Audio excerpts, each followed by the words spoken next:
Rebirth for my revenge episode 13। Rudransh और नेत्रा अभी भी कार्निवल में ही थे और नेत्रा के हाथ में जो कुल्फी थी वो धीरे धीरे पिघलने लगी थी। जब रुद्रांश की नजर उस पिघलती हुई कुल्फी पर पड़ी वो बोला, बेटू कुल्फी पिघल रही है। नेत्रा ने भी उसकी कुल्फी को देखा और उसकी आंखें अचानक से बड़ी हो गई।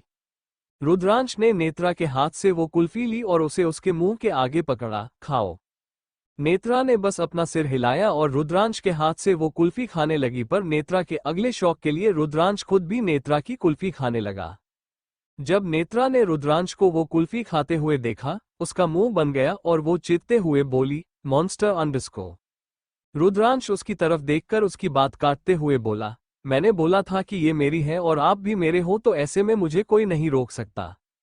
इसी के साथ रुद्रांश फिर से कुल्फी खाने में बिजी हुआ और नेत्रा अपनी पपी आंखों से उसे देखकर बोली, मेरी कुल्फी। रुद्रांश नेत्रा की तरफ देखकर उसे अपनी तेज स्माइल देते हुए बोला, जस्ट ईट बेबी वरना मैं पूरी खा जाऊंगा। ये सुनते ही नेत्रा की आंखें फटी की फटी रह गई और वो बोली, दृष्ट मॉन्स्टर। जब रुद्रांश ने नेत्रा के मुंह से वो सुना, वो अपनी इंटेंस नजरों से उसे देखकर उसके कान में बोला, आपने अभी तक मेरी दृष्टता देखी ही कहाँ है बच्चा। आप बस रुक जाइए, फिर मैं आपको दिखाता हूं कि मैं कितना दृष्ट हूं। नेत्रा ने रुद्रांश की बात सुनी पर उस पे ज्यादा ध्यान नहीं दिया और बस अपनी कुल्फी खाने लगी। वैसे रुद्रांश ने वो कुल्फी उन दोनों के होठों के बीच में रखी थी और इसी वजह से उन दोनों की सांसें एक दूसरे से टकरा रही थी। कुल्फी खाते वक्त रुद्रांश की नजरें बस नेत्रा पर ही टिकी हुई थी, जो कभी उसकी कुल्फी तो कभी रुद्रांश को देख रही थी। उन दोनों ने लगभग पूरी ही कुल्फी खा ली, बस बिल्कुल थोड़ी सी बची हुई थी, जिसे देखने के बाद नेत्रा अपना मुंह बनाकर बोली, अभी तो छोड़ दीजिए मॉन्स्टर, इसमें बस थोड़ी सी ही कुल्फी बची है। ये सुनकर रुद्रांश ने एक नज़र उस कुल्फी पर डाली और फिर नेत्रा की तरफ देखकर बोला, बची हुई है इसीलिए इसे खत्म कर रहा हूं ना मेरी जान, वरना मुझे इसमें कोई दिलचस्पी नहीं है। नेत्रा ने अपना मुंह खोला और बोली, मोन अंडरस्को। अचानक से रुद्रांश के होंठ नेत्रा के होठों से टकराए, पर रुद्रांश इस हरकत की वजह से पीछे नहीं हटा, उल्टा वो और आगे आया और नेत्रा को किस करने लगा। नेत्रा के लिए ये पूरी तरह से शॉकिंग ही था और सबसे बड़ी बात तो वो पब्लिक एरिया था, जिस वजह से वहां भीड़ थी, पर रुद्रांश को इससे कोई भी फर्क नहीं पड़ रहा था और वो बस अपनी ही दुनिया में खोया हुआ था। दूसरी तरफ अर्थ के प्राइवेट जेट में अर्थ अभी उसके पर्सनल रूम में बैठा था और फोन पर किसी से बात कर रहा था। हाँ, मैं जेट में हूँ और अभी टाइम लगेगा मुझे, तो एक काम कर, उसे वही बंद करके रख और जब तक मैं नहीं बोलता उसे वहां से भागने मत देना। इसी के साथ उसने फोन कट किया और जब उसके फोन पर होम स्क्रीन आई, उसका चेहरा खिल गया, क्योंकि उस पर नेत्रा की फोटो जो थी। अर्थ नेत्रा की फोटो ही देख रहा था कि तभी उसके फोन पर एक प्राइवेट नंबर से कॉल आया। अर्थ पहले कंफ्यूज हुआ और फिर बाद में फोन रिसीव करते हुए अपनी सबसे डरावनी और सर्द आवाज में बोला, हेलो कौन। तभी उधर से अर्थ के कानों में एक जानी पहचानी सी आवाज पड़ी, इट्स मी अर्थ। जब अर्थ ने आगे से युवान की आवाज सुनी, वो शॉक्ड होकर बोला, भाई। इस पर युवान आगे से अपना सिर हाँ में हिलाकर बोला, हाँ तेरा युवान भाई, सोचा तुझे फोन करके एक बार तेरा हाल चाल पूछ लूं, और वैसे भी क्या पता कि कल हो ना हो और हम तुझसे मिले ना मिले। जब अर्थ ने ये सुना, अर्थ अपनी व्यंग भरी आवाज में बोला, ये सिर्फ आपकी गलत फहमी है, क्योंकि मुझे तो कुछ भी नहीं होगा, पर आप शायद मेरे आगे घुटने टेक दोगे। जब युवान ने अर्थ की बात सुनी, वो गुस्से में अपने दांत पिसते हुए बोला, तो आजकल कुछ ज्यादा ही हवा में नहीं उड़ने लगा अर्थ। अब अर्थ भी अपनी घमंड भरी आवाज में बोला, हवा में उड़ना मैंने आपसे ही सीखा है भाई, तभी तो इतनी ऊंची उड़ान भरता हूं कि दूसरों को मेरे आगे उड़ने का कोई चांस ही नहीं देता। युवान अर्थ की बात पर बोला, पर अफसोस बहुत जल्द मैं तुझे जमीन पर पटक दूंगा अर्थ अंडरस्को। अब तो अर्थ ने भी अपनी अकड़ दिखाई और बोला, नहीं कर सकते भाई, आप मेरे साथ ऐसा कुछ भी नहीं कर सकते, पता है क्यों। उधर युवान बस उसकी बात ही सुन रहा था कि तभी अर्थ आगे बोला, अभी मैं सिर्फ अर्थ रायचंद नहीं, अंडरवर्ल्ड किंग भी हूं और आप मेरा कुछ भी नहीं बिगाड़ पाओगे। आप कोशिश करना चाहते हो तो वो भी करके देख सकते हो। जब युवान ने अर्थ की बात सुनी, वो बुरी तरह से चिढ़ते हुए बोला, तेरा यही घमंड मुझे तोड़ना है अर्थ। अर्थ अपनी आंखों को घुमाकर उससे बोला, बेशक ट्राई करिए भाई, और अगर आप चाहें तो मैं खुद आपको हेल्प कर सकता हूं, पर आप इसमें कामयाब नहीं हो पाएंगे। अर्थ अभी उससे बात कर रहा था कि तभी उसे उधर से एक नाम सुनाई दिया, नेत्रा। नेत्रा का नाम सुनकर अर्थ कंफ्यूज होकर बोला, हो। अभी युवान अपनी शैतानी स्माइल के साथ अर्थ से बोला, यही तेरी असली ताकत और कमजोरी है ना? तो मैं तुझसे तेरी ताकत और कमजोरी दोनों छीन लूंगा अर्थ, और तू बैठकर देखने के अलावा और कुछ भी नहीं कर पाएगा। जब अर्थ ने युवान की बात सुनी, वो पूरी तरह से बौखला गया और युवान पर चिल्लाते हुए बोला, आप बहुत बड़ी गलत फहमी में जी रहे हैं युवान सिंह, क्योंकि आप जो करना चाहते हो ऐसा कुछ भी नहीं होगा। मैं भले ही अपनी बच्ची के पास नहीं हूं, फिर भी वो सबसे सेफ हाथों में है, और उसके रहते मेरी नेत्रा को आप तो क्या मौत तक नहीं छू पाएगी। वो मेरी बेटी का सबसे बड़ा सुरक्षा कवच है भाई, और उसके रहते आप मेरी नेत्रा का कुछ भी नहीं बिगाड़ पाएंगे। अगर आपको फिर भी लगता है कि आप कुछ कर सकते हैं तो करिए, पर आपको लास्ट में हार माननी ही होगी। युवान अर्थ की ऊंची आवाज सुनकर अपना मुंह बनाते हुए बोला, चल फिर आज ही ये टेस्ट भी कर लेते हैं कि क्या उसका सुरक्षा कवच सच में उसकी सुरक्षा कर सकता है या नहीं। इसी के साथ युवान ने फोन कट किया और अर्थ अपने मुंह पर हाथ रखकर थोड़ा फ्रस्ट्रेटेड होकर खुद से ही बोला, मुझे इनके इरादे कुछ ठीक नहीं लग रहे हैं। आई होप कि मेरा बच्चा सही सलामत घर में हो। एक काम करता हूँ, उसे फोन करके देखता हूँ। मुंबई में कार्निवल में इस वक्त नेत्रा और रुद्रांश कार्निवल में घूम ही रहे थे कि अचानक से नेत्रा की नजर वहां से गुजरती हुई परेड पर गई, और वो रुद्रांश की तरफ देखने के बाद उस परेड की तरफ देखकर बोली, मॉन्स्टर वो क्या है?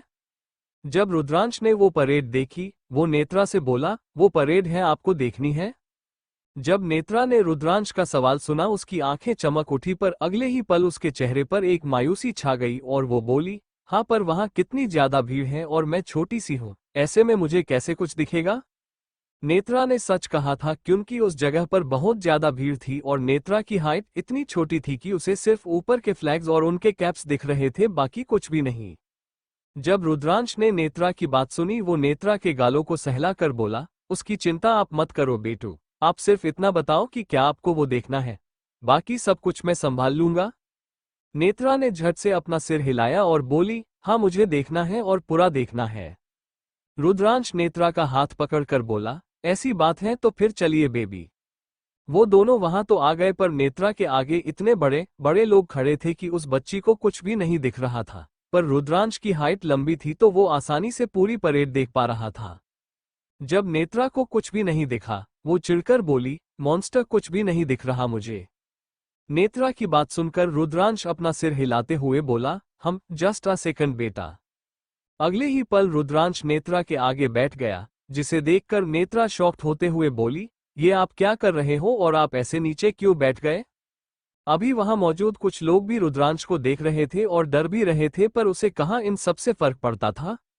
रुद्रांश नेत्रा की तरफ देखकर उससे बोला, आपको परेड देखनी है तो उसके लिए मेरे पास एकदम बेस्ट आइडिया है, आप मेरे कंधों पर आ जाओ। जैसे ही नेत्रा ने रुद्रांश की ये बात सुनी, उसकी आंखें फटी की फटी रह गई और वो खुद शॉक्ड होकर बोली, वॉट? नहीं, मैं ऐसा कैसे कर सकती हूँ मॉन्स्टर, और मेरे आपके कंधे पर बैठने से आपके कंधे में पेन होगा। नेत्रा को अपने लिए फिक्र करता देख रुद्रांश के चेहरे पर बिल्कुल दबी हुई स्माइल आई और वो नेत्रा का हाथ पकड़कर बोला, मेरी जान आप मुझे ऐसे ही समझने की गलती कर रहे हो। मेरे शोल्डर बहुत ज्यादा स्ट्रांग हैं और मैं वेट लिफ्टिंग करता हूँ, डेली वर्कआउट भी। उस पर आपका वेट कुछ भी नहीं है, आप हवा की तरह हो मेरे लिए। अभी फटाफट आ जाओ वरना वो परेड निकल जाएगी बेटू। नेत्रा को वो परेड देखनी ही थी और उसे भी पता था कि रुद्रांश पहाड़ की तरह एकदम सख्त आदमी है, तो उसे इतनी सी भी तकलीफ नहीं होगी। नेत्रा ने झट से अपनी दोनों टांगों को रुद्रांश के दोनों कंधों पर डाल दी और उसके कंधे पर बैठे गई।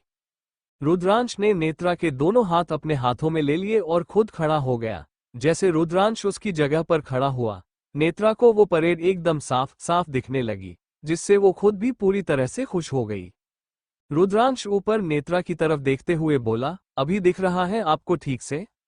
नेत्रा ने एक बार रुद्रांश की तरफ देखा और उसे अपनी बड़ी सी स्माइल देकर बोली, हाँ मॉन्स्टर सब कुछ दिख रहा है और बहुत मजा भी आ रहा है। रुद्रांश नेत्रा की आंखों में ही चमक देख पा रहा था, जिस वजह से अभी उसके दिल को भी एक सुकून सा मिल रहा था। परेड में चल रहे कैरेक्टर्स को देखकर नेत्रा खुशी से चिल्लाने लगी, येस हुर्रे।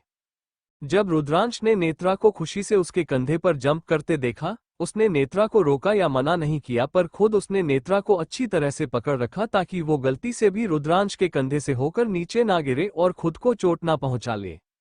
रुद्रांश नेत्रा को पूरी तरह से एंजॉय करने दे रहा था। वो तालियां बजा रही थी, चिल्ला रही थी, यहां तक कि नाच भी रही थी, पर रुद्रांश उसे बच्चे की तरह संभाल रहा था।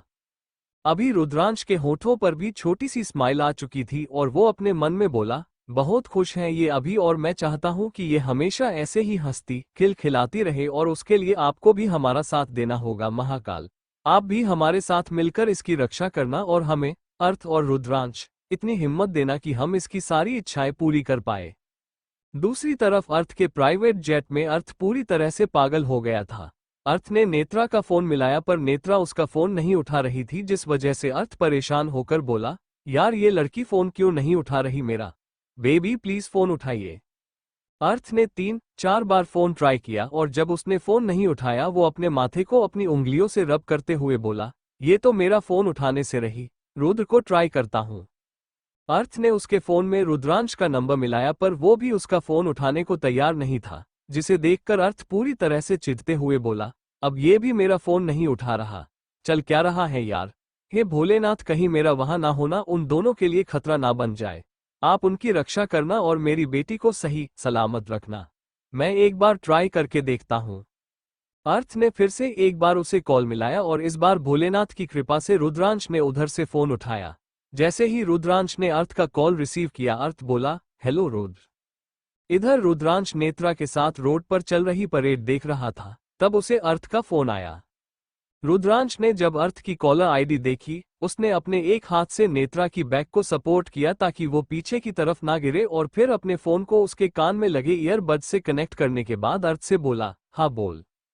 वहां अभी बहुत ज्यादा भीड़ थी जिस वजह से वहां नेटवर्क इश्यू चल रहा था और रुद्रांश को उधर से अर्थ की आवाज ठीक से सुनाई नहीं दे रही थी। जब अर्थ ने रुद्रांश की बात सुनी, वो अपनी काफी चिंता भरी आवाज में बोला, कहाँ है यार तू और फोन क्यों नहीं उठा रहा था मेरा? तुझे पता है मैं कितना डर गया था, और सबसे पहले ये बता कि मेरी जान कैसी है? अर्थ की आवाज रुद्रांश को बिल्कुल भी सुनाई नहीं दे रही थी, जिस वजह से रुद्रांश बोला, तू क्या बोल रहा है? मुझे ठीक से सुनाई नहीं दे रहा अर्थ। यहाँ बहुत साउंड है तो मैं तुझे घर जाकर कॉल बैक करता हूँ। उसकी बात सुनकर अर्थ उधर से बोला, मुझे तेरी आवाज आ रही है रुद्र, और तू घर में नहीं है तो कहाँ है? रुद्रांश अपनी भौहों को तानते हुए बोला, मुझे आवाज नहीं आ रही है अंडरस्को। इससे पहले रुद्रांश अपनी बात पूरी करता वहां गन फायरिंग होने लगी, जिसे सुनकर दूसरी तरफ से अर्थ अपनी चिंता भरी आवाज में घबराते हुए बोला, ये आवाज अंडरस्को, हेलो हेलो रुद्र, हेलो। अचानक से उसका फोन डिस्कनेक्ट हो गया और अर्थ चिंता में पागल होकर बोला, हे भगवान, ये तो गन फायरिंग की आवाज थी और वहां इतना ज्यादा शोर भी सुनाई दे रहा था। वहां कुछ तो गड़बड़ है और हो ना हो बहुत बड़ी गड़बड़ है। अगर इसमें युवान भाई का हाथ हुआ तो मैं ये भी भूल जाऊंगा कि वो मेरे बड़े भाई हैं और जान से मार दूंगा उन्हें, क्योंकि मेरे लिए अगर कोई जरूरी है तो वो है सिर्फ मेरा बच्चा, दैट्स इट। कार्निवल में जब सबने गन फायरिंग की आवाज सुनी, सब इधर उधर भागने लगे और इसी वजह से वहां अफरा तफरी मच गई। रुद्रांश ने भी नेत्रा को नीचे उतारा, जिसके बाद वो डर की वजह से रुद्रांश से चिपक गई और अपनी कांपती हुई आवाज में बोली, मॉन्स्टर, वो अंडरस्को आवाज अंडरस्को। रुद्रांश ने देखा कि नेत्रा काफी ज्यादा घबरा गई थी, तो वो उसके बालों को सहलाकर अपनी प्यार भरी आवाज में बोला, बेटू कुछ नहीं है, मैं हूं आपके साथ, कुछ भी नहीं होगा। रुद्रांश डरी हुई नेत्रा को शांत करा ही रहा था कि अचानक से उसकी नजर कुछ लोगों पर पड़ी, जिन्होंने उन दोनों को घेर लिया था।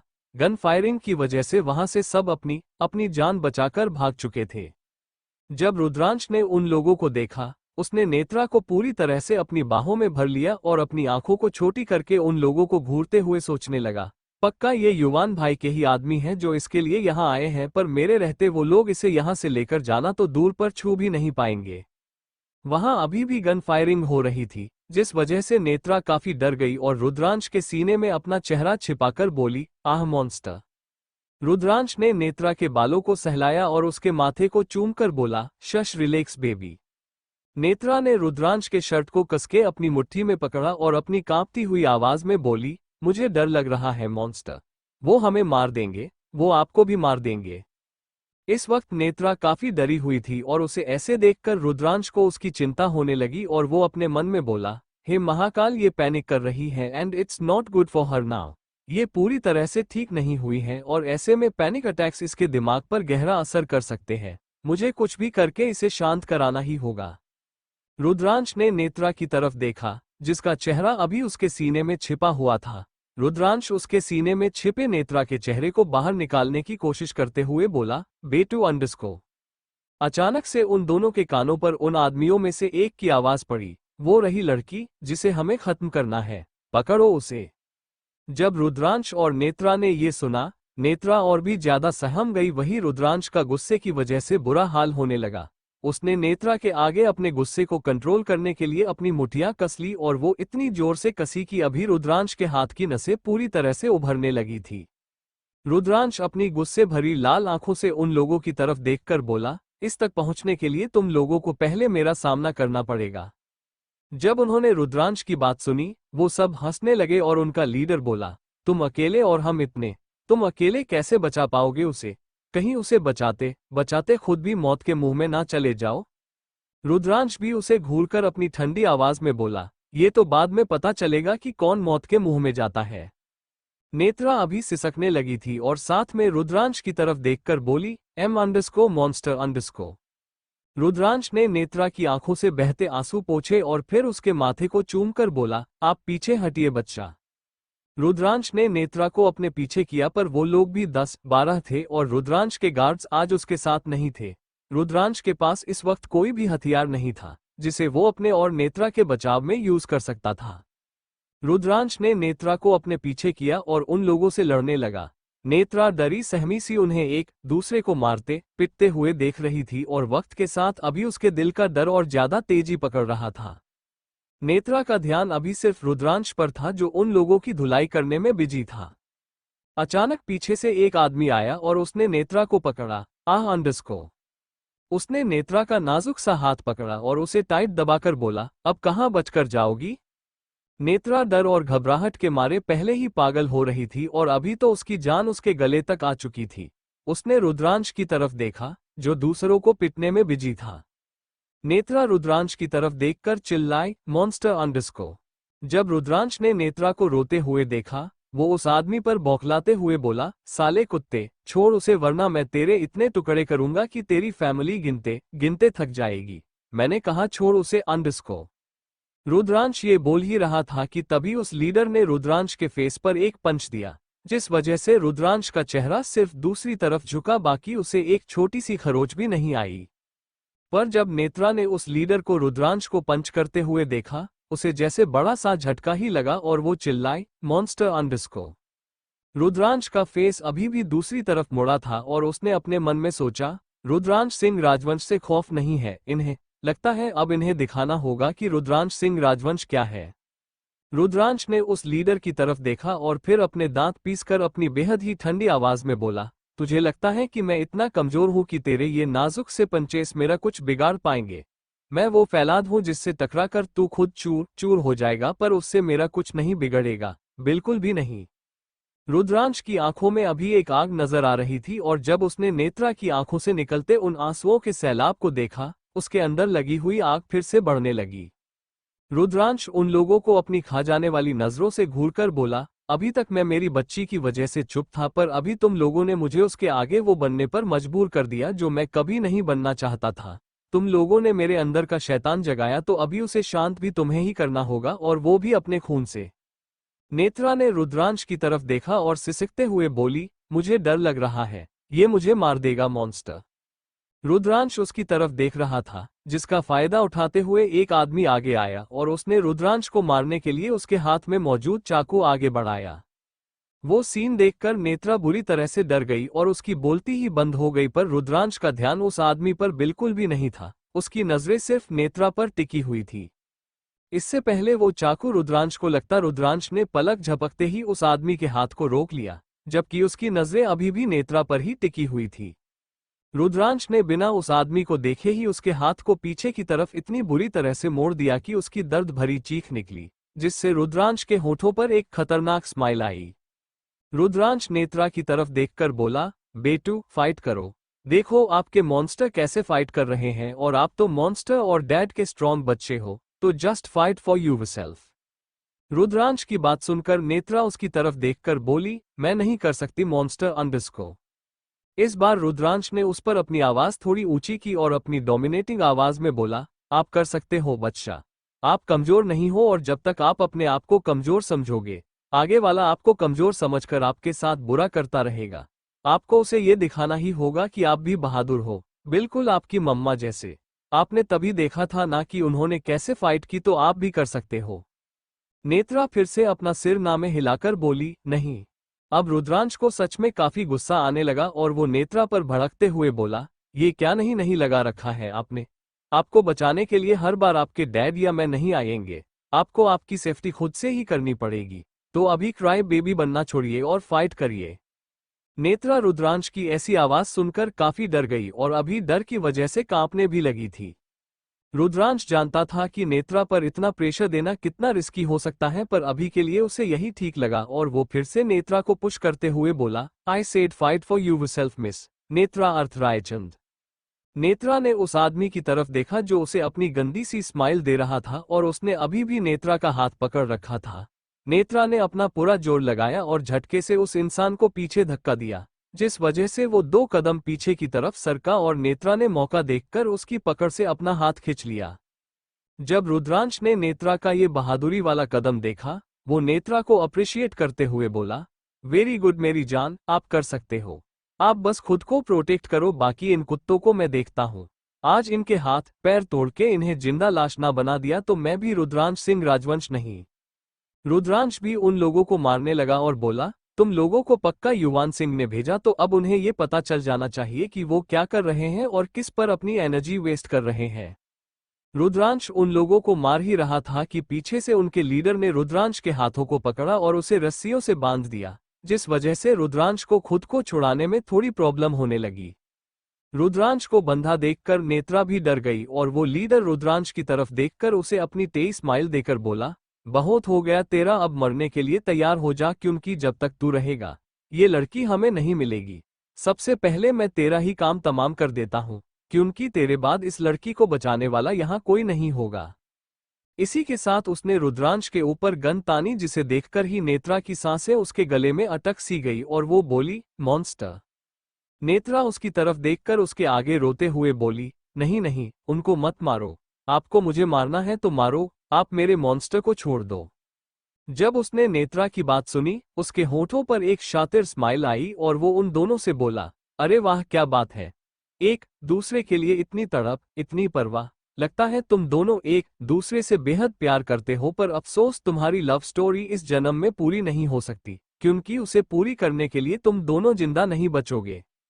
जैसे जैसे रुद्रांश उसकी बात सुन रहा था, उसे और भी ज्यादा गुस्सा आ रहा था और वो अंदर से पागल होने लगा था। रुद्रांश पीछे से अपने हाथ खोलने की कोशिश कर रहा था और वो लीडर उसकी इस कोशिश से अनजान होकर आगे उन दोनों से बोला, कोई बात नहीं, अगर साथ में जी नहीं सकते पर मर जरूर सकते हो, और वैसे भी इसके बाद तेरा ही नंबर है। पहले मैं तुम्हारे इस मॉन्स्टर को ऊपर पहुंचा दूं, फिर तुम भी चली जाना। जब नेत्रा ने उसके मुंह से रुद्रांश के लिए मॉन्स्टर सुना, वो अपना रोना भूल गई और भूखी शेरनी की तरह उस पर दहाड़ते हुए बोली, पागल बुद्धू आदमी, वो सिर्फ मेरे मॉन्स्टर हैं, तुम्हारे नहीं। अगर तुमने एक और बार उन्हें मॉन्स्टर बोला तो मैं तुम्हारा मुंह नोच लूंगी अपने नाखूनों से। जब लीडर ने नेत्रा की बात सुनी, वो हंसते हुए अपने आदमियों से बोला, अरे ये चूहिया तो एकदम से जंगली बिल्ली बन गई। अब रुद्रांश उसकी तरफ देखकर अपनी ठंडी आवाज में बोला, वो शेरनी है, जंगली बिल्ली नहीं चूहे, और ये शेरनी तुझे चीर फाड़ने की ताकत भी रखती है। रुद्रांश की इस बात पर वो नेत्रा की तरफ देखकर बोला, ऐसा क्या? चलो अभी देखते हैं कि ये क्या क्या कर सकती है। इसी के साथ वो नेत्रा के पास आया और उसने नेत्रा के नाजुक से हाथों को पकड़ा, जिसे देखकर रुद्रांश का खून खौलने लगा और वो उस लीडर पर भड़कते हुए बोला, क्या कर रहा है उसके साथ? छोड़ उसे, वरना मैं तुझे यही जिंदा जला दूंगा। मैंने कहा छोड़ साले। उसने रुद्रांश की बात कम वार्निंग पर बिल्कुल भी ध्यान नहीं दिया और नेत्रा की तरफ देखकर बोला, अच्छा तो तुम शेरनी हो, तो मुझे इस शेरनी की ताकत के साथ साथ अब तो इसकी बहादुरी भी देखनी है। तुम्हें कुछ नहीं करना, बस एक सिंपल सा काम करना है। इससे पहले नेत्रा कुछ समझ पाती, उसने नेत्रा के हाथ में गन थमा दी, जिसे पकड़ते ही नेत्रा की पूरी बॉडी में एक डर की लहर दौड़ गई और जब रुद्रांश ने ये देखा, वो और ज्यादा बावला होने लगा। लीडर नेत्रा की तरफ देखकर उसे अपनी तेज स्माइल देकर बोला, ये रही गन और अभी तुम्हें इस गन से अपने मॉन्स्टर को मारना है। अगर तुमने ये किया तो मैं भी मान जाऊंगा कि तुम शेरनी हो और तुम्हें यहां से चुपचाप जाने दूंगा। नेत्रा के हाथ अभी तेजी से कांप रहे थे और वो उस गन की तरफ एकटक देखकर अपने मन में ही बोली, ग अंडरस्कोर गन, नहीं नहीं, अगर गलती से भी गोली चल गई और मॉन्स्टर को लग गई तो मैं क्या करूंगी? मैं ये नहीं कर सकती। नेत्रा ने उस लीडर की तरफ देखा और अपना सिर तेजी से नामे हिलाकर बोली, नहीं, मुझे ये नहीं करना। नेत्रा अभी पैनिक कर रही थी, उसके माथे पर काफी पसीना जम गया था, जिसे देखकर रुद्रांश घबरा गया। लीडर नेत्रा की तरफ देखकर अपनी व्यंग भरी आवाज में बोला, क्यों? क्या हुआ शेरनी, डर गई क्या?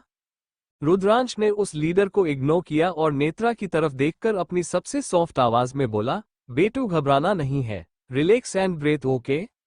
रुद्रांश की बात सुनकर नेत्रा बोली, हम। जहां नेत्रा खुद को शांत करने की कोशिश कर रही थी, वही वो लीडर उसे फिर से डराते हुए बोला, अगर तुमने इसे नहीं मारा तो मैं मार दूंगा।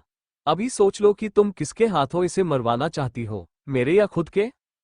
नेत्रा अभी एक अजीब सी कश्मकश में फंसी हुई थी और उसे ऐसे ब्लैंक देखकर वो लीडर नेत्रा से बोला, लगता है तुम ये काम नहीं कर पाओगी, मुझे ही ये करना होगा।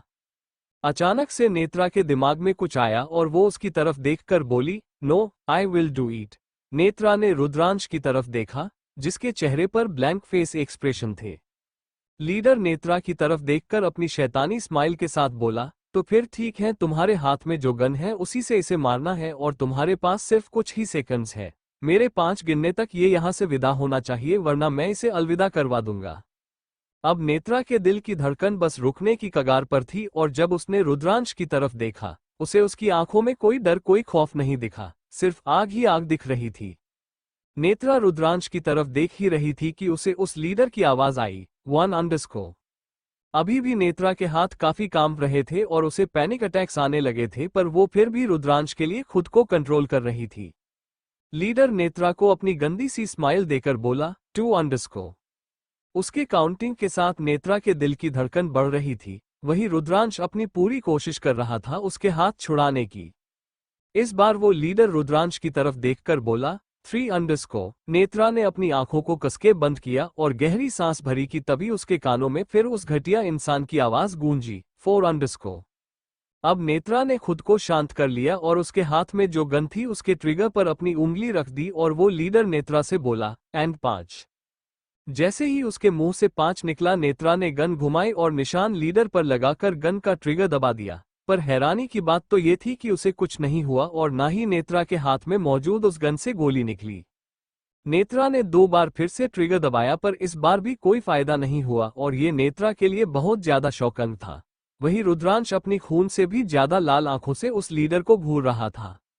लीडर ने नेत्रा के हाथ से वो गन छीनी और उसकी तरफ देखकर बोला, तुम्हें क्या लगा कि मैं बेवकूफ हूं जो तुम्हारे हाथ में गन थमा दूंगा ताकि तुम मुझ पर ही निशाना लगा सको?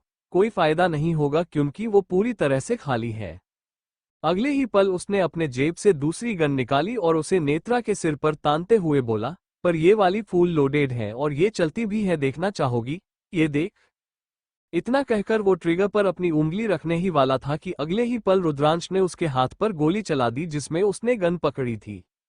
लीडर ने गन नेत्रा के सिर पर तानी थी और अभी रुद्रांश ने उसके हाथ पर गोली चलाई, जिसकी वजह से नेत्रा के कान के एकदम करीब से वो फायरिंग हुई, जिसका इफेक्ट उसके ब्रेन पर हुआ और उसका ब्रेन एक पल के लिए काम करना ही थम गया।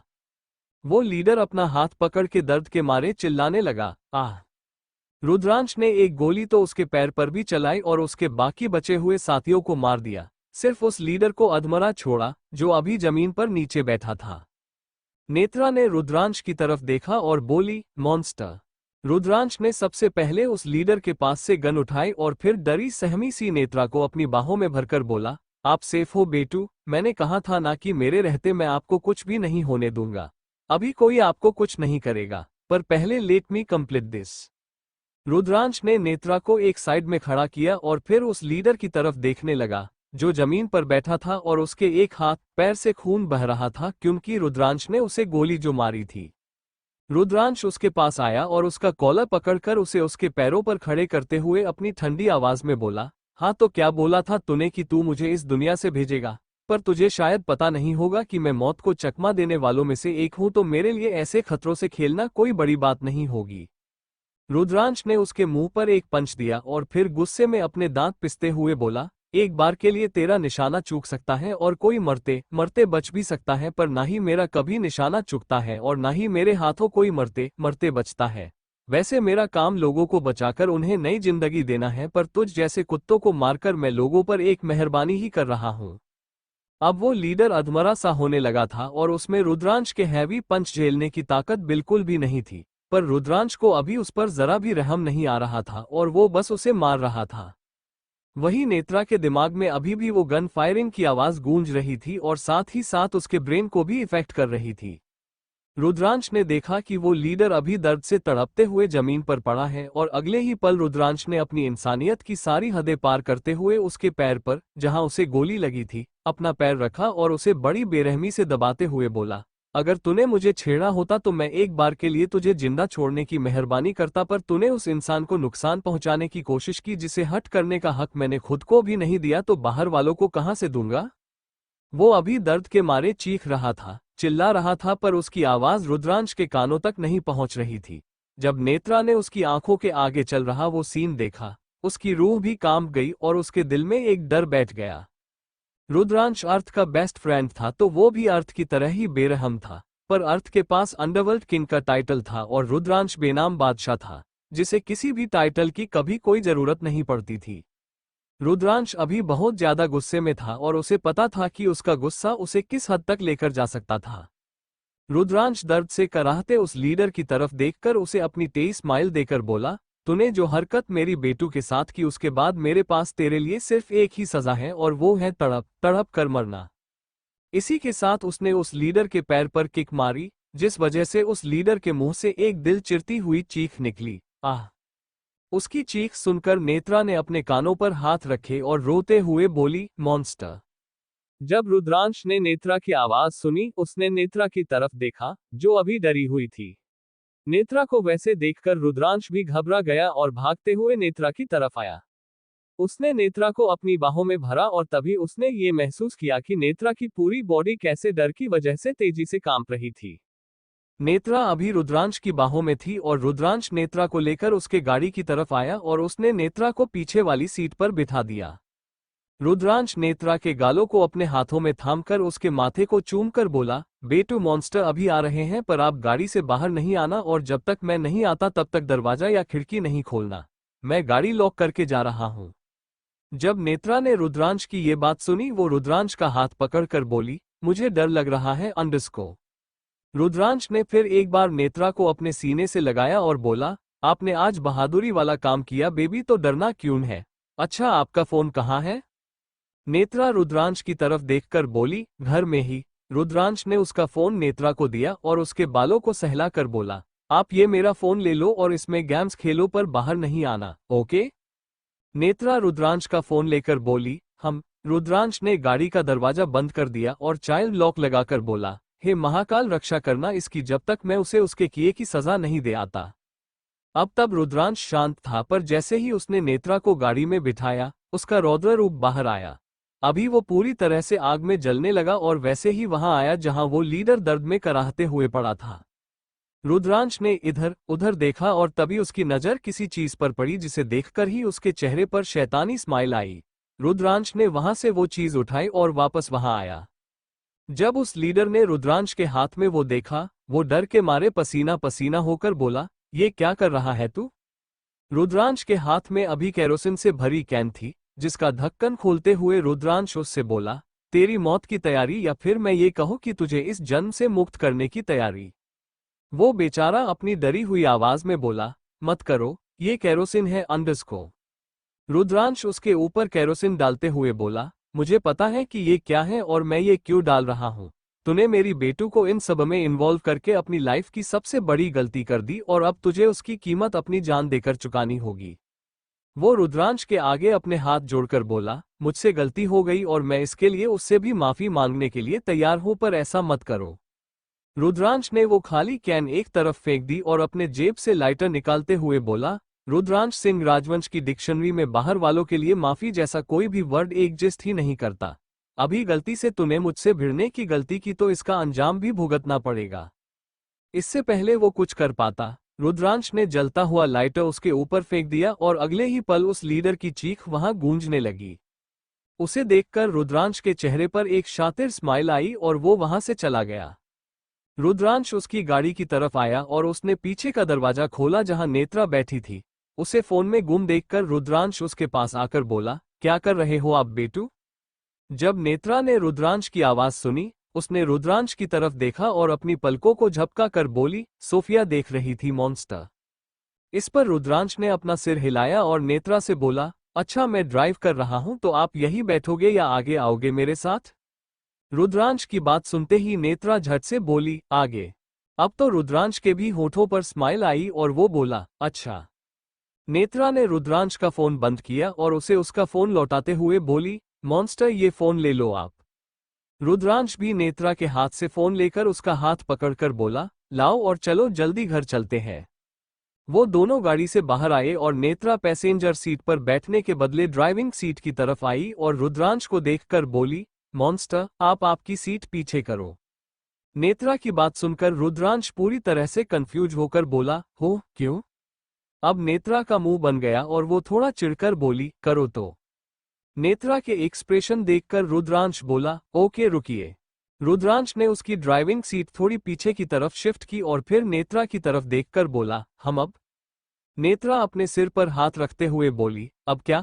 आप पहले बैठो तो उस पर, फिर बताती हूं ना मैं।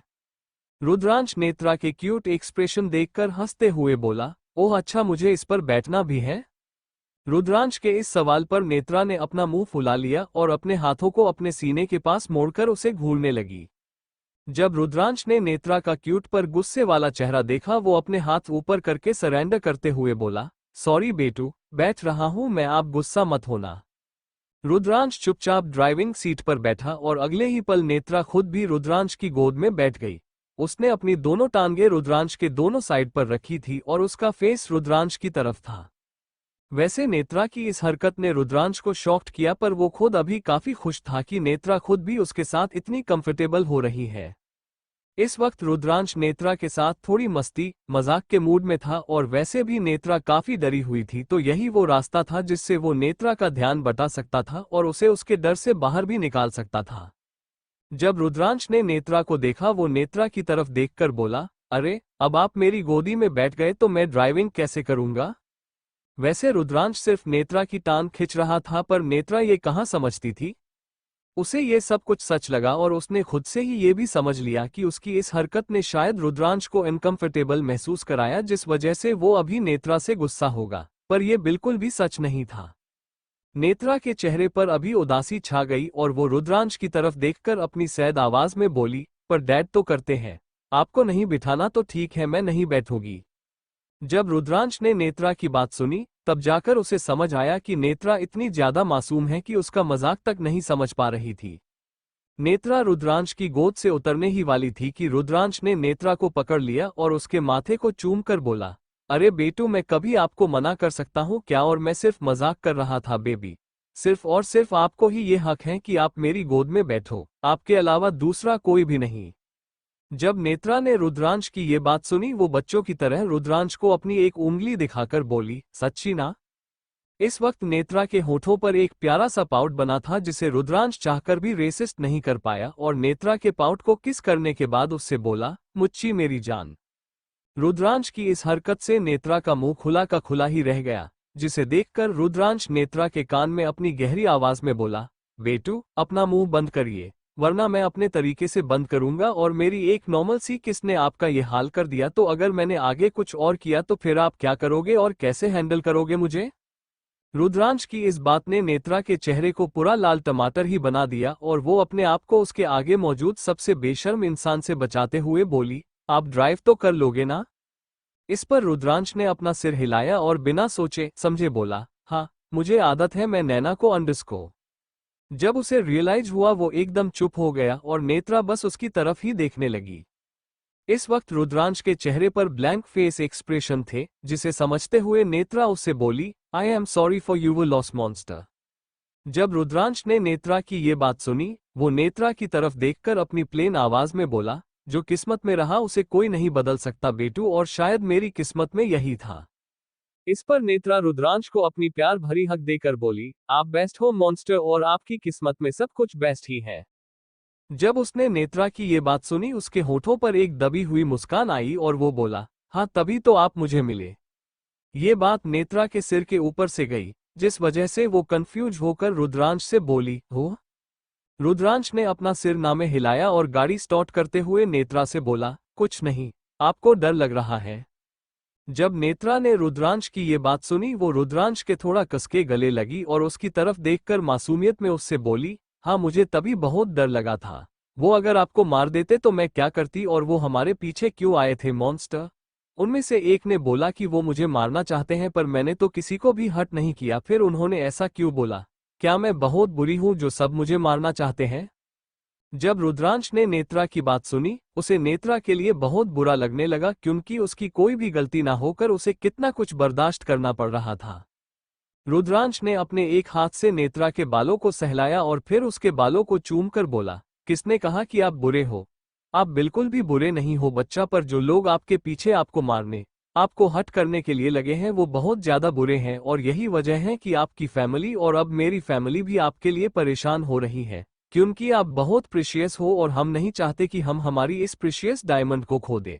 बड़ी मुश्किलों बाद तो आप हमें मिले हो बेबी।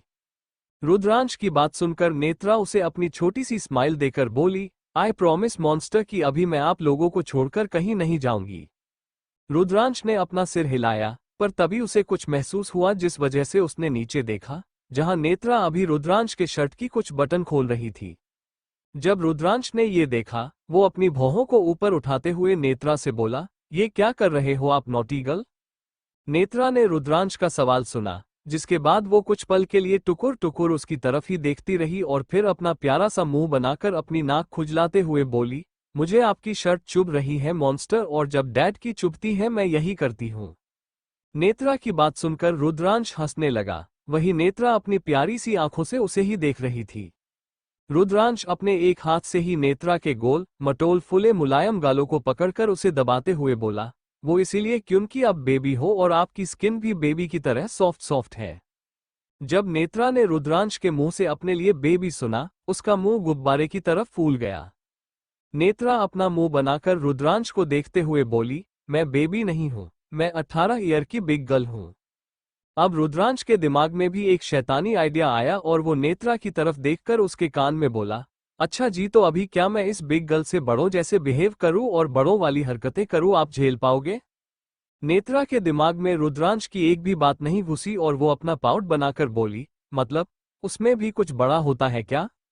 जब रुद्रांश ने नेत्रा का वो मासूम सा सवाल सुना, वो उसे अपने सीने से लगाकर बोला, ये भले ही खुद को बड़ा समझ रही है और इसकी उम्र बढ़ रही है, पर दिमाग अभी भी बच्चों वाला ही है, and I will make sure कि इसका ये बचपना कभी खत्म ना हो, मेरे लिए तो कभी नहीं। रुद्रांश को खोया हुआ देखकर नेत्रा उसके सीने को अपनी एक उंगली से पोक करते हुए बोली, आप कहाँ खो गए मॉन्स्टर? जब उसने नेत्रा का सवाल सुना, वो अपने ख्यालों से बाहर आया और अपना सिर नामे हिलाकर बोला, कहीं नहीं बेटू। अचानक से नेत्रा के दिमाग में कुछ आया और वो रुद्रांश के शर्ट को अपनी मुट्ठी में भरकर बोली, मॉन्स्टर क्या वो लोग फिर से आएंगे मुझे मारने? रुद्रांश नेत्रा के इस सवाल का जवाब देते हुए उससे बोला, नहीं, अभी वो लोग दोबारा कभी नहीं आएंगे, क्योंकि आपके मॉन्स्टर ने उन्हें ऐसी जगह पहुंचा दिया है जहां से वो वापस नहीं लौट सकते। जहां नेत्रा ने बस नासमझी में अपना सिर हिलाया, वही रुद्रांश अपने एक हाथ से स्टीयरिंग व्हील को टाइट पकड़कर अपनी गुस्से भरी आवाज में अपने मन में बोला, युवान भाई, आपने इस बार हद कर दी। मैंने समझाया था कि बेटू से दूर रहना, पर शायद आपको मेरी बात समझ में नहीं आई, पर कोई बात नहीं, क्योंकि अब मैं आपको मेरी भाषा में समझाऊंगा। रुद्रांश थोड़ी देर उसके ही ख्यालों में खोया रहा और जब उसे नेत्रा की तरफ से कोई रिएक्शन नहीं मिला, वो नीचे नेत्रा की तरफ देखकर बोला, बेटू अंडरस्को। जब उसने नेत्रा को उसके सीने पर अपना सिर रखकर सोते हुए देखा, उसके होठों पर अपने आप ही एक प्यारी सी स्माइल आई और वो नेत्रा के माथे को चूमकर बोला, सो गया मेरा बेबी। दूसरी तरफ कमलेश के घर में अभी राका भी मौजूद था और वो दोनों बैठकर कुछ बातें कर रहे थे। कमलेश अपनी बेहद ही चिड़ी हुई आवाज में राका से बोला, ऐसा कैसे हो सकता है? इस बार मेरे सो कोल्ड पोते ने नहीं, पर उसके उस बेस्ट फ्रेंड ने उस लड़की की जान बचाई, पर क्यों? मरने देता ना, क्यों बार बार कोई ना कोई आकर उस लड़की को बचा लेता है? राका कमलेश की तरफ देखकर अपनी शैतानी स्माइल के साथ बोला, सिन्हा उसे ये पता नहीं कि वो आदमी तुम्हारे भेजे हुए थे। कमलेश ये सुनकर कंफ्यूज होकर बोला, मतलब? राका कमलेश को अपनी बात क्लियर करते हुए बोला, उन्हें लग रहा है कि ये युवान सिंह के आदमी हैं, क्योंकि अंडरस्को अब कमलेश आगे की बात समझकर बोला, क्योंकि उसकी रायचंद से दुश्मनी है। युवान अर्थ के बड़े मामू का बड़ा बेटा है और वो रायचंद से बदला लेना चाहता है, क्योंकि राजवीर ने महिमा को उसके बड़े भाई धीरज के मना करने के बाद भी वहां से उठवाया था और फिर उससे शादी की। राका अपनी गर्दन हिलाकर बोला, हाँ, और अभी युवान उनसे बदला लेना चाहता है और इसी वजह से उसे वो लड़की चाहिए। अब कमलेश के एक्सप्रेशन पूरी तरह से चेंज हुए और वो अपने ब्लैंक फेस एक्सप्रेशन के साथ बोला, पर जितना मैं जानता हूँ युवान नेत्रा को कभी नुकसान नहीं पहुंचाएगा, क्योंकि वो उसकी बहन है और वो भी एकलौती बहन। वो सिर्फ नाराजगी की वजह से ये सब कुछ कर रहा है। पर ये बात रायचंद नहीं समझेंगे और उन्हें सिर्फ इतना ही लगेगा कि युवान इस लड़की को उनसे दूर करने के लिए किसी भी हद तक जाएगा, जो सरासर झूठ है। अचानक से राका के होठों पर शातिर स्माइल आई और वो कमलेश की तरफ देखकर बोला, इन दोनों की लड़ाई में हमारा बहुत बड़ा फायदा हो सकता है सिन्हा, क्योंकि वो दोनों आपस में लड़ने में लगे रहेंगे और हम इसी का फायदा उठाकर अपना काम कर सकते हैं, जो है उस लड़की को जान से मारना। कमलेश भी राका की हाँ में हाँ मिलाकर बोला, हाँ, ये काम हम करेंगे, पर इल्जाम लगेगा युवान सिंह पर, जिसका इसमें कोई हाथ नहीं होगा। वो बेचारा तो बेकार में ही अपनी छोटी बहन के खून के इल्जाम में जेल जाएगा। राका अपनी गर्दन नामे हिलाकर अपनी गंदी शैतानी मुस्कुराहट के साथ बोला, जेल भी नहीं जाएगा, क्योंकि अर्थ रायचंद उसे जिंदा नहीं छोड़ेगा। मतलब एक तीर से दो निशाने। वाह, इससे अच्छा मौका हमें फिर कभी नहीं मिलेगा सिन्हा। यही वक्त है जब हम रायचंद से अपना बदला भी ले सकते हैं और किसी को हमारे ऊपर थोड़ा सा भी शक नहीं होगा। जब कमलेश ने उसकी ये बात सुनी वो बोला, सही कहा राका तुमने, तो इसी बात पर हो जाए एक पैग और। राका भी हंसते हुए बोला, नेकी और पुछ पुछ हो जाए। दूसरी तरफ आरआर मैंशन रुद्रांश के गाड़ी में नेत्रा रुद्रांश के सीने पर अपना सिर रखकर सोई थी और जब रुद्रांश हल्का सा हिला, नेत्रा की नींद टूट गई। अभी भी उसकी आंखों में नींद भरी थी और वो अपनी आंखों को बार बार झपका रही थी। रुद्रांश ने जब नेत्रा को नींद से जगा देखा, वो उसके माथे को चूमकर बोला, बेटू घर आ गया है, आपको फिर से सोना है? इस पर नेत्रा ने बस अपनी गर्दन हिलाई। रुद्रांश नेत्रा के बिखरे हुए बालों को संवार कर बोला, अच्छा तो आप अभी घर चलकर आराम से सोना। नेत्रा ने फिर अपना सिर हिलाया, पर एकदम से उसे कुछ याद आया और वो रुद्रांश की तरफ देखकर बोली, मॉन्स्टर, वहां जो भी हुआ वो आप घर में किसी को मत बोलना अंडरस्को। रुद्रांश नेत्रा की बात को बीच में ही काटते हुए बोला, सॉरी बेटू, पर मैं आपकी ये बात नहीं मानूंगा, क्योंकि इट्स सीरियस मैटर और मुझे ये घर में सबके साथ डिस्कस करना ही होगा, स्पेशली आपके डैड के साथ। उन्हें भी तो अलर्ट करना होगा ना, ताकि वो भी केयरफुल रहे। अभी नेत्रा थोड़ी परेशान होकर रुद्रांश से बोली, हम पर वो लोग घबरा जाएंगे ना मॉन्स्टर? ये सुनते ही रुद्रांश के होठों पर एक स्माइल आई और वो बोला, जितना आप उन्हें कमजोर समझ रहे हो उतना वो नहीं है। आप बस अभी अंदर चलिए और आराम करिए, बाकी सब हम बड़ों पर छोड़ दीजिए। हम हैं ना वो सब देखने के लिए। नेत्रा रुद्रांश की इस बात से सहमत होकर बोली, हाँ चलो। रुद्रांश ने नेत्रा को पकड़ा और उसके पीठ पर अपना हाथ फेरते हुए बोला, आपको उतरना नहीं है? नेत्रा ने बंदर की तरह रुद्रांश के गले में अपने दोनों हाथ डाल दिए और रुद्रांश को टाइटली पकड़कर बोली, नहीं, मुझे ऐसे ही लेकर चलो, नींद आ रही है और बहुत आलस भी। रुद्रांश नेत्रा की बात पर बिना कुछ बोले चुपचाप गाड़ी से बाहर आया, पर जब वो गाड़ी से बाहर आ रहा था तभी उसने अपना एक हाथ नेत्रा के सिर पर पीछे से रखा, ताकि उतरते वक्त उसके सिर में गाड़ी की वजह से कोई चोट ना आए। जैसे ही रुद्रांश गाड़ी से बाहर आया, नेत्रा ने अपने दोनों पैरों को भी रुद्रांश की कमर से लपेट दिया और उसकी गर्दन में अपना चेहरा भी छिपा लिया। जब रुद्रांश ने नेत्रा की ये हरकत देखी, उसके होठों पर बड़ी प्यारी सी मुस्कान आई और वो हंसने लगा। रुद्रांश को हंसता देखकर वहां मौजूद उसके गार्ड्स पूरी तरह से शॉक्ड हुए और बस उसे ही देखते रहे। रुद्रांश नेत्रा को लेकर अंदर आया, जहां प्रताप और धैर्य लिविंग रूम में बैठकर उनकी कोई बातें कर रहे थे। जब उन दोनों ने रुद्रांश को अंदर आते हुए देखा, प्रताप ने रुद्रांश से पूछा, अरे दोनों आ गए, और अंश, तूने इसे ठीक से कार्निवल तो घुमाया ना? उन दोनों ने नेत्रा को रुद्रांश की बाहों में देखा, जिसके बाद उनके चेहरे पर स्माइल आई। वही जब नेत्रा ने प्रताप की आवाज सुनी, उसने रुद्रांश की गर्दन से अपना सिर बाहर निकाला और उन दोनों बाप बेटों को ही देखने लगी।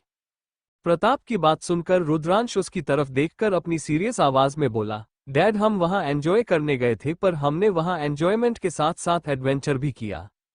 जब धैर्य ने ये बात सुनी, वो अपनी भौहें चढ़ाकर बोला, ऐसा क्या किया आपने भाई? धैर्य के इस सवाल ने नेत्रा को वो सीन याद दिलाया जिस वजह से रुद्रांश पर उसकी पकड़ कस गई, जिसे रुद्रांश ने भी महसूस किया और उसे कंफर्ट और सेफ फील कराने के लिए उसके बालों पर से अपना हाथ फेरने लगा। रुद्रांश ने देखा कि नेत्रा थोड़ी डर गई है, तो वो धैर्य की तरफ देखकर बोला, अभी नहीं, जब सब साथ में होंगे और अर्थ यहाँ होगा तब बताऊंगा, फिलहाल के लिए मैं इसे सुलाकर आता हूँ। She need rest. धैर्य और प्रताप ने रुद्रांश के चेहरे पर चिंता भांप ली और प्रताप अपना सिर हिलाकर बोला, ओके। धैर्य रुद्रांश के पीछे से नेत्रा के आगे आया और उसके माथे को चूमकर बोला, बाय छोटू डेविल। जब उसने धैर्य के मुंह से ये सुना, उसने अपना पाउट बनाया और बोली, हो ये क्या है? आप मुझे कितने नाम देते हो, रोज मेरे लिए न्यू नेम?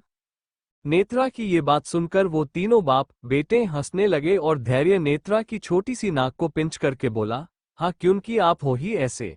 अभी जाओ और रेस्ट करो, फिर हम शाम को शैतानी करेंगे और उसके लिए आपको एनर्जी चाहिए तो go and restore your energy Chhotu शैतान। नेत्रा ने अपना सिर हिलाया और फिर नींद की वजह से उबासी लेने के बाद अपने चेहरे को रुद्रांश की गर्दन में छिपाकर बोली, चलो मॉन्स्टर, अभी मुझे सच में नींद आ रही है। धैर्य भी नेत्रा के बालों को सहलाकर बोला, भाई इसकी आंखें भी नींद की वजह से चढ़ रही है, आप पहले इसे सुला दो, हम फिर बात करते हैं। रुद्रांश ने बस अपना सिर हिलाया और नेत्रा को लेकर ऊपर उसके रूम की तरफ बढ़ा। रुद्रांश का रूम। रुद्रांश ने नेत्रा को बेड के किनारे पर बिठा दिया और उसे पकड़कर बोला, बेटू सोने से पहले फ्रेश हो जाओ। नेत्रा बिना अपनी आंखें खोले अपना मुंह बनाकर बोली, मूड नहीं है मॉन्स्टर और मुझे सिर्फ सोना है, सिर्फ सोना ही है। इतना कहकर नेत्रा वैसे ही पीछे बेड पर लेट गई और अभी उसके दोनों पैर बेड से नीचे लटक रहे थे और उसकी कमर से ऊपर की बॉडी बेड पर थी। जब रुद्रांश ने नेत्रा को देखा, उसने अपना सिर हिलाया और फिर नेत्रा के कंधों को पकड़कर उसे बेड पर उठाकर बिठा दिया। रुद्रांश की इस हरकत से नेत्रा थोड़ी चिढ़ गई और अपना मुंह बनाकर बोली, अरे सोने दो ना, आप क्यों मेरे और मेरे निन्नी के बीच आकर रियल वाले मॉन्स्टर का रोल प्ले कर रहे हो? रुद्रांश नेत्रा की तरफ देखकर अपनी प्लेन आवाज में बोला, मैं फिलहाल आपके डैड का रोल प्ले कर रहा हूं। अगर अर्थ अभी होता तो क्या वो आपको ऐसे ही सोने देता? अब तो नेत्रा के चेहरे पर हल्की सी उदासी छा गई और वो अपना सिर नामे हिलाकर बोली, नहीं। नेत्रा के उदास चेहरे को देखकर रुद्रांश उसके पास बैठा और उसे अपनी बाहों में लेकर उसे प्यार से समझाते हुए बोला, तो मैं भी वही कर रहा हूं ना बच्चा, एक बार आप फ्रेश हो जाओ फिर मैं आपको नहीं रोकूंगा। अब नेत्रा के पास कोई दूसरा रास्ता नहीं था, जिस वजह से वो अपना सिर हिलाकर बोली, ओके। नेत्रा अपनी जगह पर से उठी तो पर उसकी आंखों में नींद भरी थी, जिस वजह से उसने अपनी आंखें बिल्कुल थोड़ी सी खोली थी। नेत्रा बस 2 कदम आगे बढ़ी नहीं कि उसे पीछे से रुद्रांश की चिंता भरी आवाज आई, अरे बेटू, आप उधर कहाँ जा रहे हो? आपने अपनी आंखें नहीं खोली और ऐसे में आप खुद को चोट लगा लोगे। नेत्रा अपनी आंखों को रब करते हुए रुद्रांश से बोली, नींद आ रही है। जब रुद्रांश ने ये बात सुनी वो नेत्रा की तरफ देखकर सोचने लगा, हे महाकाल, इसकी नींद पूरी करानी होगी वरना ये नींद में कहीं खुद को बुरी तरह से हट ना कर बैठे। रुद्रांश नेत्रा के पास आया और उसे गोद में उठाकर बोला, अच्छा आप चलो, मैं आपको फ्रेश करवा देता हूँ और फिर आप चेंज करके सो जाना। नेत्रा ने बस मैं अपना जवाब दिया, जिसे देखकर रुद्रांश अपना सिर हिलाकर बोला, कुंभकर्ण की औलाद। ये सुनने के बाद नेत्रा रुद्रांश से बोली, नहीं कुंभकर्ण नहीं, मैं अपने डैड की औलाद हूँ। जब रुद्रांश ने ये बात सुनी वो हंस पड़ा और बोला, हाँ हाँ अर्थ की औलाद, अभी चलिए। कुछ मिनटों बाद नेत्रा अभी बेड पर बैठी हुई थी और वो अब नींद में भी नहीं लग रही थी, उसकी आंखों में अभी भी नींद थी पर उतनी नहीं। रुद्रांश नेत्रा की तरफ देखकर बोला, हो गया, अभी आप आराम से सो जाओ और कोई आपको डिस्टर्ब नहीं करेगा। इस पर नेत्रा अपना मुंह फुलाकर बोली, आपने मेरी नींद को आधे रास्ते भगा दिया तो अभी सुला दो। रुद्रांश नेत्रा के पास आया और उसके लिए अपनी बाहों को खोलकर बोला, ओके कम। नेत्रा झट से रुद्रांश के सीने से लगी और रुद्रांश नेत्रा के बालों में अपनी उंगलियां चलाने लगा। रुद्रांश को खुद पता नहीं चला कि नेत्रा कब सो गई और उसके सोने के बाद रुद्रांश भी उसे अपने सीने के करीब लेकर सो गया। कुछ घंटों बाद रुद्रांश अभी भी नेत्रा को अपने सीने से लगाकर सोया था कि तभी उसे किसी की आवाज आई, रुद्र अंडस को। वैसे रुद्रांश नींद में था पर फिर भी उसे ये आवाज पहचान में आ रही थी, पर वो उसे अनदेखा करते हुए बोला, हम। अर्थ रुद्रांश के कंधे को हिलाकर उसे उठाने की कोशिश करते हुए बोला, उठ यार। अब रुद्रांश चिढ़ गया और बोला, कौन है, सोने दो ना। अभी अर्थ का मन कर रहा था कि वो रुद्रांश को उठाकर बालकनी से नीचे फेंक दे, पर वो नेत्रा की वजह से अपना गुस्सा कंट्रोल करते हुए बोला, बाद में सोना, पहले उठ। वैसे नेत्रा का चेहरा पूरा रुद्रांश के सीने में छिपा हुआ था और इस बार अर्थ के उठाने पर रुद्रांश ने अपनी आंखें खोली और अर्थ को अपने आगे देखकर बोला, अर्थ, तू कब आया? रुद्रांश ने नेत्रा को ठीक से सुलाया और खुद भी उठकर बेड पर बैठा, जिसके बाद अर्थ उसकी तरफ देखकर बोला, मैं अभी आया और यहाँ आते ही सबसे पहले तुझसे, अपनी बच्ची से मिलने आया हूँ। अभी अर्थ को नेत्रा का चेहरा हल्का सा दिखने लगा, जिसे देखते ही अर्थ के होठों पर छोटी सी स्माइल आई। रुद्रांश अपनी एक भौहें को ऊपर उठाकर अपनी सीरियस आवाज में बोला, अरे पर तू यूरोप जा रहा था ना? इस पर अर्थ अपना सिर हिलाकर अपनी वही प्लेन और बॉसी आवाज में बोला, वहां का काम कोई और देख लेगा, वैसे भी अगर मैं वहां जाता तो मेरा पूरा ध्यान यही रहता। रुद्रांश खुद भी अर्थ की इस बात से सहमत होकर अपना सिर हिलाने लगा। अब अर्थ ने रुद्रांश की तरफ देखा और अपनी सीरियस और चिंता भरी आवाज में पूछा, वैसे हुआ क्या था और वो आवाज कैसी थी जब मैंने तुझे कॉल किया था? वो गन फायरिंग की आवाज थी ना, और मेरी बेबी ठीक है? अर्थ की चिंता समझते हुए रुद्रांश उससे बोला, अर्थ मैं तुझे सब बताता हूँ, वो बात ये है कि अंडरस्को। अचानक से अर्थ का फोन बजने लगा, जिस वजह से रुद्रांश ने अपनी बात रोकी और अर्थ से बोला, कौन है अर्थ? अर्थ रुद्रांश की तरफ देखकर बोला, रुद्र, 1 मिनट में ये कॉल रिसीव करके आया, फिर तू मुझे सब कुछ बताएगा। अर्थ बिना रुद्रांश के जवाब का वेट किए सीधे बालकनी में आया और वो फोन रिसीव करके अपनी बेहद ही चिड़ी हुई आवाज में बोला, हाँ क्यों फोन किया मुझे? अचानक से दूसरी तरफ से उसे सिद्धि के रोने की आवाज आई और उसके बाद वो अपनी दबी हुई आवाज में बोली, अर्थ प्लीज हेल्प, यहाँ कोई है अर्थ और वो मेरे साथ गलत करना चाहता है, प्लीज मुझे बचा लीजिए प्लीज। जब अर्थ ने सिद्धि की ये बात सुनी, उसका खून खौल गया और वो अपने गुस्से को शांत करने के लिए अपने हाथों की मुठ्ठियां बनाकर सिद्धि से बोला, तुम कहाँ हो अभी? उधर से उसे सिद्धि की दबी हुई आवाज आई, अपार्टमेंट में। जैसे ही अर्थ ने ये सुना, वो अलर्ट होते हुए सिद्धि से बोला, मैं आ रहा हूँ सिद्धि, कुछ नहीं होगा, मैं अगले 5 मिनट में वहां पहुंच रहा हूँ। जहां अर्थ सिद्धि से बात कर रहा था, वहीं रुद्रांश के फोन पर अननोन नंबर से एक मैसेज आया, अगर उस लड़की को बचा सकते हो तो बचा लो, पर कोई फायदा नहीं होगा। जब रुद्रांश ने वो मैसेज पढ़ा, उसकी आंखें बड़ी बड़ी हो गई और वो बोला, ये अंडरस्को, मुझे इसके बारे में अर्थ को अभी सब कुछ बताना होगा। बेटू की जान खतरे में है और अभी अर्थ ही कुछ कर सकता है। तभी उसने अर्थ को बालकनी से रूम में आते हुए देखा तो वो अर्थ से बोला, अर्थ अंडरस्को। अर्थ रुद्रांश की बात को बीच में ही रोकते हुए बोला, अभी नहीं रुद्रांश, अभी मुझे अर्जेंट कहीं जाना है, मैं तुझसे बाद में बात करता हूँ। रुद्रांश ने जब अर्थ की ये बात सुनी, वो थोड़ा शॉक्ड हुआ और फिर अपने शॉकन स्टेट से बाहर आकर बोला, मुझे भी तुझसे अर्जेंट बात ही करनी है एंड इट्स अबाउट बेटू। अब अर्थ भी रुद्रांश की तरफ देखकर थोड़ा चिढ़ते हुए बोला, समझने की कोशिश कर यार, मुझे अर्जेंट जाना है, तब तक तू संभाल, मैं वापस आकर बात करूंगा। इसी के साथ अर्थ वहां से निकल गया और उसे देखकर रुद्रांश अर्थ को रोकने की कोशिश करते हुए बोला, अर्थ सुन तो अंडरस्को। पर अर्थ तो निकल चुका था और ये देखकर रुद्रांश पूरी तरह से हैरान होकर बोला, ये क्या था? पहली बार अर्थ ने बेटू से जुड़ी हुई बात को ऐसे ही इग्नोर कर दिया। ये तो अपने सब काम छोड़ सकता है बेटू के लिए, फिर आज इसके पास मेरी बात सुनने तक की फुर्सत नहीं है। इतना कहाँ अर्जेंट जाना है इसे जो इसके पास बच्ची के लिए वक्त नहीं है। रुद्रांश ने सोती हुई नेत्रा की तरफ देखा और फिर उसके माथे को चूमकर उसे अपनी बाहों में लेते हुए बोला, आप चिंता मत करिए बेटू, आपके मॉन्स्टर के पास आपके लिए वक्त भी होगा और मैं इस बात का ध्यान भी रखूंगा कि मैं गलती से भी आप और आपसे जुड़ी हुई किसी भी बात को इग्नोर ना करूं। दूसरी तरफ अर्थ सिद्धि के अपार्टमेंट पहुंचा और जब उसने वहां का सीन देखा, उसका खून खौलने लगा, क्योंकि वहां एक आदमी था जो सिद्धि के साथ फोर्स करने की कोशिश कर रहा था और सिद्धि उससे खुद को बचाने की कोशिश कर रही थी। वो सीन देखकर ही अर्थ उसके भयानक रूप में आया और अपनी सबसे ऊंची आवाज में उस शख्स पर भड़कते हुए बोला, छोड़ उसे। जब उन्होंने अर्थ की आवाज सुनी, वो पीछे मुड़े जहां खुद अर्थ ने महादेव का रौद्र स्वरूप धारण कर लिया था। जब उस आदमी ने अर्थ को देखा, उसके मुंह से बस एक ही नाम, 2 ही अल्फाज निकले, AR। अर्थ उसकी तरफ आया जो अभी सिद्धि के ऊपर झुका हुआ था और वो उस आदमी का कॉलर पकड़कर उसे सिद्धि से दूर करते हुए बोला, हाँ और तेरी हिम्मत कैसे हुई कि बीवी पर अपनी गंदी नजर डालने की? अब तो उसकी सिट्टी पिट्टी गुल हो गई और वो पूरी तरह से चौंकते हुए बोला, बीवी? अर्थ ने अपना सिर हिलाया और उस आदमी के पेट में अपना एक घुसा मारते हुए बोला, हाँ वाइफ है वो मेरी और तूने उससे ही बदतमीजी करने की कोशिश की, अब सोच कि मैं तेरे साथ क्या क्या करूंगा। वो अभी काफी डर गया और अपनी घबराई हुई आवाज में बोला, मुझे नहीं पता था कि ये आपकी वाइफ है अंडिस्को।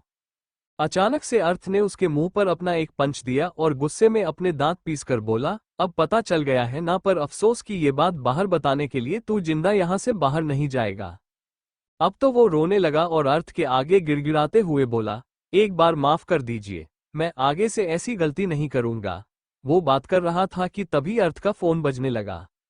जब उसने अपना फोन देखा उस पर रुद्रांश का नाम आ रहा था, जिसे देखकर अर्थ ने उसका फोन उठाया और बिना उसकी बात सुने उस पर भड़कते हुए बोला, मैंने बोला ना तुझे कि मैं वापस आकर कॉल करूंगा, तो फिर मुझे बार बार कॉल क्यों कर रहा है। इसी के साथ उसने फोन कट किया और अपना फोन वापस जेब में रखने ही जा रहा था कि रुद्रांश ने वापस उसे कॉल किया और इस बार अर्थ ने गुस्से में पागल होते हुए अपना कंट्रोल खो दिया और उसका फोन ही नीचे जमीन पर पटक दिया, जिससे उसका फोन टूट गया और बजना भी बंद हो गया। अर्थ ने उस आदमी की तरफ देखा जो डर से कांप रहा था और उसे खुद से डरता देखकर अर्थ के चेहरे पर उसके शैतानी एक्सप्रेशन आए और वो अपनी ठंडी आवाज में उससे बोला, हाँ तो अब बता कि मैं तेरे साथ क्या करूं। वो अब अर्थ के आगे हाथ जोड़कर उससे अपने जान की भीख मांगते हुए बोला, छोड़ दीजिए किंग। ये सुनकर अर्थ ने अपना सिर ना में हिलाया और अपने बॉसी अंडरवर्ल्ड किंग वाली आवाज में बोला, वही तो नहीं कर सकता ना, और अब तू जा यहां से। इसी के साथ उसने अपनी गन निकाली और उसकी एक ही गोली सीधे उसके सिर पर मारी, जो सीधे उसके सिर के आर पार हो गई और वो वहीं मर गया। उसके बाद अर्थ ने सिद्धि की तरफ देखा, जो एक कोने में खुद में सिमटी हुई बैठी थी। हालांकि उसके साथ कुछ हुआ नहीं था और अर्थ ने सही समय पर आकर उसे बचा लिया था, पर फिर भी उसके दिल में डर तो बैठ चुका था। जब अर्थ ने सिद्धि को डरा हुआ देखा उसे भी तकलीफ होने लगी और वो सिद्धि के पास आया। उसने सिद्धि को अपनी बाहों में भरा और उसकी बैक को रब करते हुए बोला, सिद्धि कुछ नहीं हुआ है, मैं हूं ना यहां तुम्हारे साथ। सिद्धि ने अर्थ के शर्ट को टाइट अपनी मुट्ठियों में भर लिया और सुबकते हुए बोली, मुझे डर लग रहा है अर्थ, अगर कोई फिर से आ गया तो। अर्थ सिद्धि का डर और उसकी घबराहट समझ रहा था और वो ऐसी हालत में सिद्धि को वहां अकेला नहीं छोड़ सकता था। अर्थ ने सिद्धि की तरफ देखा और उसके बालों को सहलाकर बोला, कोई नहीं आएगा, मैं आज यही रुक रहा हूं, कोई नहीं आएगा, चलो रूम में चलकर आराम करो। जब सिद्धि ने अर्थ की ये बात सुनी वो अपनी आंच भरी नजरों से अर्थ को देखकर बोली, अंडस को आप रुकोगे ना मेरे साथ। इस पर अर्थ इतने सालों बाद पहली बार सिद्धि के माथे को चूमकर बोला, हाँ बाबा, मैं यही हूं तुम्हारे साथ। सिद्धि ने जब अर्थ के होठों को अपने माथे पर महसूस किया वो जैसे उसकी बाहों में पिघल सी गई और फिर बस क्या था, अर्थ भी अपनी हदें भूलने पर मजबूर हुआ और वो दोनों एक दूसरे में इतने खो गए कि उन्हें दुनिया या फिर किसी को कोई खबर ही नहीं रही। Thank you for listening. मुझे उम्मीद है आपको ये स्टोरी पसंद आई होगी। अगर आपको पसंद आई है तो प्लीज़ लाइक और कमेंट करना ना भूलें और मोर स्टोरीज के लिए सब्सक्राइब करें। मिलते हैं नेक्स्ट वीडियो में।